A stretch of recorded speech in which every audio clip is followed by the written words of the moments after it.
আবার গ্রেপ্তার হলেন শেখ শাহজাহান। এই নিয়ে তিনবার তিনি গ্রেপ্তার হলেন।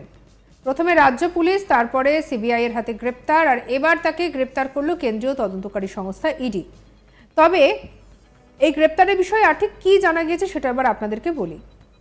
ইডি তাকে অ্যারেস্ট করেছে, মানে এক মামলা থেকে অন্য মামলায় নিয়ে যাওয়ার যে প্রক্রিয়া সেটাই করেছে। আর এদিকে সন্দেশখালীর বেতাজ বাদশাহ শেখ শাহজাহানকে জিজ্ঞাসাবাদ করতে চেয়ে বসিরহাট মহকুমা আদালতে আসে ইডি এবং সিবিআই এর আইনজীবী। শনিবার সকাল 10টা নাগাদ বসিরহাট মহকুমা আদালতে পৌঁছয় ইডি আধিকারিকেরা। সঙ্গে থাকা আইনজীবীরা বসিরহাট মহকুমা আদালতে বসিরহাট সংশোধনাগারে থাকা শেখ শাহজাহানকে জিজ্ঞাসাবাদ করতে চেয়ে আবেদন জানান। সূত্রের খবর বলছে যে আইনজীবীদের করা আবেদনে সাড়া দিয়ে বসিরহাট মহকুমা আদালতের বিচারক শেখ শাহজাহানকে জিজ্ঞাসাবাদের জন্য আবেদন মঞ্জুর করেছেন।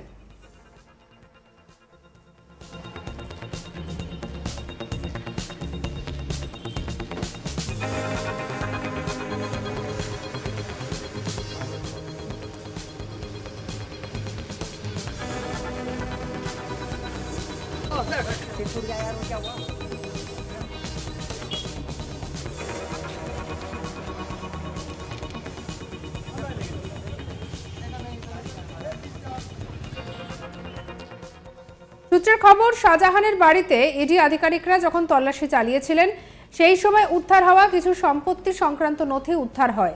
সেই সংক্রান্ত বিষয়ে শেখ শাহজাহানকে জিজ্ঞাসাবাদ করে ইডি আধিকারিকেরা। বসিরহাট আদালতে ইডি আধিকারিক এবং শেখ শাহজাহানের আইনজীবীও আসেন। এই নিয়ে গত এক মাসে তৃতীয়বার গ্রেপ্তার হলেন শেখ শাহজাহান। 29শে ফেব্রুয়ারি পুলিশের হাতে গ্রেপ্তার হয় সে। এরপর আদালতে গ্রেপ্তার নির্দেশে গ্রেপ্তার হয় সিবিআই এর হাতে। গত 5ই জানুয়ারি ইডির ওপর হামলার পর শনিবার প্রথমবার সংস্থার আধিকারিকদের মুখোমুখি হলেন তিনি। কি বলছেন এই নিয়ে আমাদের কলিগ তপন, শুনব। সন্দেশখালীর বেতাজ বাদশাহ সাসপেন্ডেড তৃণমূল নেতা শেখ শাহজাহান সিবিআই হেফাজত শেষে বসিরহাট উপসংশোধনাগারে।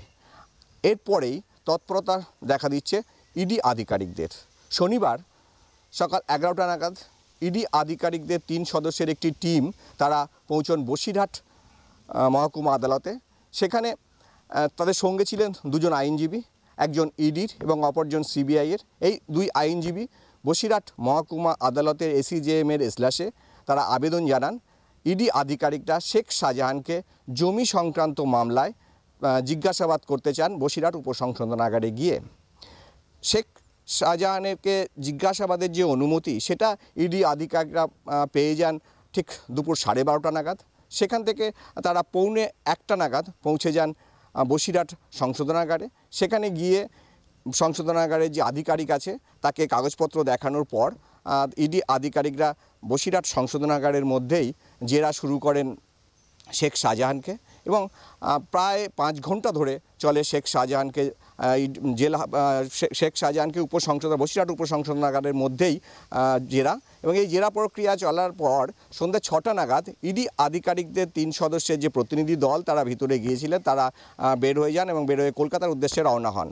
পরে জানা যায় যে ইডি আধিকারিকরা তাকে শোন অ্যারেস্ট করেছে, অর্থাৎ একটি মামলা থেকে অন্য মামলায় নিয়ে যাওয়ার জন্য যে প্রক্রিয়া সেটা তারা করে রেখে গিয়েছেন, তবে তারা নিজেদের হেফাজতে নেননি। সূত্রের খবর যে হয়তো সোমবার দিন তারা ইডি আধিকারিকরা ফের বসিরহাট মহকুমা আদালতে তাকে নিজেদের হেফাজতে নেবার জন্য আবেদন জানাবেন।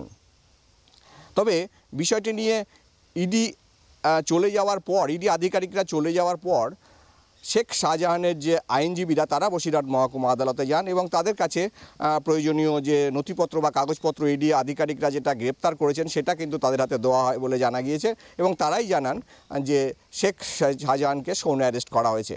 এখন দেখার যে ইডি আধিকারিকরা কবে এই বসিরহাট উপসংশোধনাগারে থাকা শেখ শাহজাহানকে নিজেদের হেফাজতে নেওয়ার আবেদন জানান এবং তারা তাদের হেফাজতে নেওয়ার পর নতুন কি তথ্য বেরিয়ে আসে।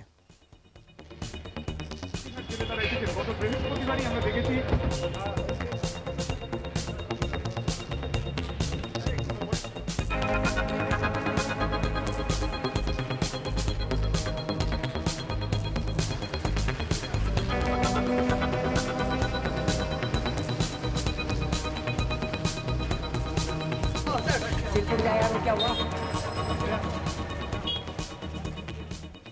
সঙ্গে রাখুন আজ তাক বাংলাকে, সাবস্ক্রাইব করতে ভুলবেন না।